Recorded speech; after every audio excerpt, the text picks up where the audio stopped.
আসসালামু আলাইকুম। শনিবার থেকে বন্ধ হচ্ছে গুলশান এলাকায় ব্যাটারি চালিত অটোরিকশা।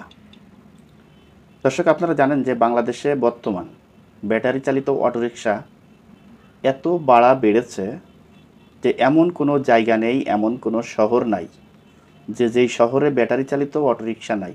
শুধু শহর না, গ্রামগঞ্জেও কিন্তু ব্যাটারি চালিত অটোরিকশা রয়েছে। এখন এই ব্যাটারি চালিত অটোরিকশা হয়ে এই দেশের লাভ হয়েছে না ক্ষতি হয়েছে, এবং দেশের জনগণের লাভ হয়েছে না ক্ষতি হয়েছে? দর্শক, ব্যাটারি চালিত অটোরিকশা হয়ে আমার কাছে যেটা মনে হয়, দেশের জনগণের জন্য একটু সুবিধা হয়েছে, আর একটু অসুবিধাও আছে। সেই অসুবিধাটা হচ্ছে যে ব্যাটারি চালিত অটোরিকশার ব্রেকিং যেই সিস্টেম এবং ওই ব্যাটারিতে যেই গাড়িটা রানিং করে পিকআপের যেই সিস্টেম, এই দুইটা সিস্টেমই আসলে মানে অন্যরকম একটি সিস্টেম, যে সিস্টেমে ব্রেক কন্ট্রোলিং করা অনেকটাই কষ্টকর ব্যাপার হয়ে যায়। এজন্যই আমরা অনেক সময় প্রতিনিয়তই আমরা কিন্তু দেখতে পারি যে বিভিন্ন জায়গায় অটোরিকশার সাথে অ্যাক্সিডেন্টের যেই সংখ্যাটি রয়েছে সেটি বেশিরভাগই অটোরিকশার সাথে হয়েছে। বাংলাদেশে এই থ্রি হুইলারের অর্থাৎ 3 চাকার যেই সমস্ত যানবাহন রয়েছে, সেই যানবাহনের যেই অ্যাক্সিডেন্টগুলো রয়েছে, সেই অ্যাক্সিডেন্টগুলোর বেশি সংখ্যক এই অটোরিকশার জন্য হয়েছে। এটা কিন্তু আমরা অনেক নিউজের মাধ্যমে, অনেক প্রতিবেদনের মাধ্যমে দেখতে পেয়েছি।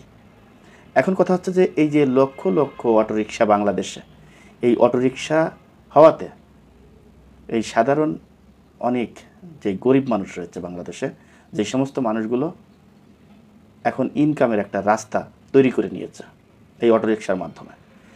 এখন হঠাৎ করে যদি অটোরিকশা বাংলাদেশ থেকে বন্ধ হয়ে যায়, এটা যেমন এই মানুষের জন্য একটা বেকারত্ব বাড়ানোর একটা দিক রয়েছে, তেমনি অটোরিকশা বন্ধ হওয়ার ফলে যেই সমস্ত এই যে পাসপত্রর দোকান মালিক, এমনকি এই যে ব্যবসায়ীরা রয়েছে, তাদেরও ক্ষতির মুখে পড়তে হবে।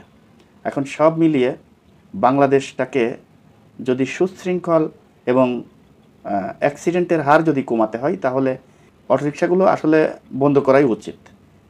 সব দিকই বিবেক বিবেচনা করলে এখন যেই পর্যায়ে আছে, এতে করে আমার কাছে যেটি মনে হয় সেটি হলো এই অটোরিকশাগুলো পরিপূর্ণভাবে বন্ধ না করে এই অটোরিকশার কিছু নিয়ম নীতি বেঁধে দেওয়া উচিত।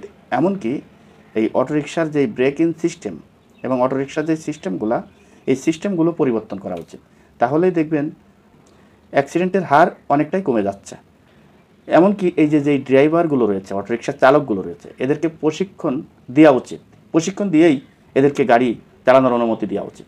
সব দিকে একটা নিয়ম শৃঙ্খলার মধ্যে যদি থাকতে পারে, তাহলে এই অটোরিকশায় আমাদের বাংলাদেশ সামনের দিকে এগিয়ে যেতে পারবে। কিন্তু এগুলো যদি না করা হয়, যেরকম অবস্থায় এখন আছে এই দেশে অটোরিকশা চালকরা এবং অটোরিকশা যে হারে বাড়তেছে নিয়ম শৃঙ্খলা ছাড়া, এতে করে দেশের জন্য বিরাট বড় সামনের দিকে পরিবেশের একটা ক্ষতি হবে বলে আমি মনে করি।